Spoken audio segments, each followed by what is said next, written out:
क्षमन्ते विपतयस्ततपासे श्रियं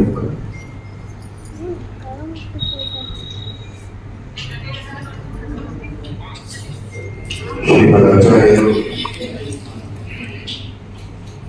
ಜ್ಞಾನದ ಮಹತ್ವವನ್ನು ಪಾಠ ಪ್ರವಚನಗಳ ಮಹತ್ವವನ್ನು ತಿಳಿಸಿಕೊಟ್ಟಿದ್ದಾರೆ.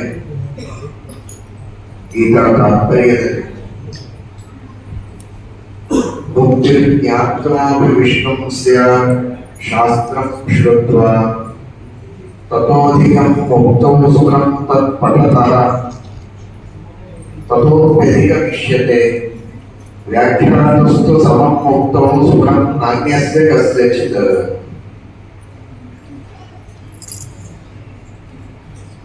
ಶ್ರವಣವನ್ನು ಮಾಡಿ ಶಾಸ್ತ್ರಗಳ ಮೂಲಕ ಭಗವಂತನ ಪಾರಮ್ಯವನ್ನು ತಿಳಿದು ದೇವರಲ್ಲಿ ಭಕ್ತಿಯನ್ನು ಮಾಡಿದರೆ ಮೋಕ್ಷದಲ್ಲಿ ವಿಶೇಷವಾಗಿ ಸುಖವಾಗುತ್ತೆ.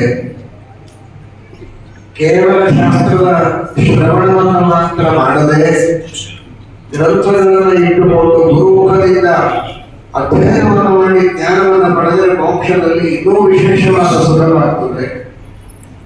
ಅದಕ್ಕೂ ಹೆಚ್ಚು ಯಾರು ಪ್ರವಚನವನ್ನು ಮಾಡುತ್ತಾರೆ, ಪಾಠವನ್ನು ಹೇಳಿ ಉಪದೇಶವನ್ನು ಮಾಡಿ ನಾವು ಮಾತ್ರ ಜ್ಞಾನವನ್ನು ಪಡೆದುಕೊಳ್ಳದೆ ಅನೇಕ ಜನರಿಗೆ ಜ್ಞಾನಾರ್ಜನೆ ಆಗುವಂತೆ ಜ್ಞಾನವಾಗುವಂತೆ ಉಪದೇಶವನ್ನು ಮಾಡುತ್ತಾರೆ.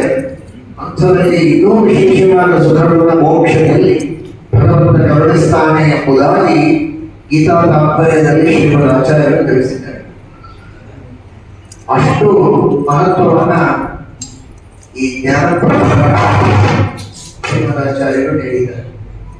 ಕೃಷ್ಣ ಪರಮಾತ್ಮನ ಅಭಿಪ್ರಾಯವನ್ನು ಭಗವದ್ಗೀತೆಯಲ್ಲಿ ತಿಳಿಸುವಾಗ